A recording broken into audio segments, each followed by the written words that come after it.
వేషం విప్పిన నెమలికి మల్లె తొలకరి జల్లుల మేఘం మల్లె అలజడి హృదయం మాడిన కూచిపూడి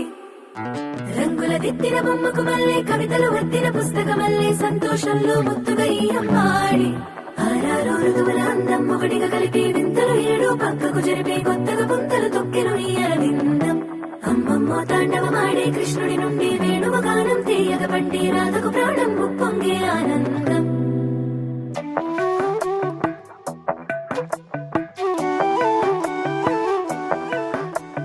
మధురము కదా ప్రతొక నడక నీతో కలిసేలా తరగని కథ మనదే కనుక మనసు మురిసినిలా ఉసురే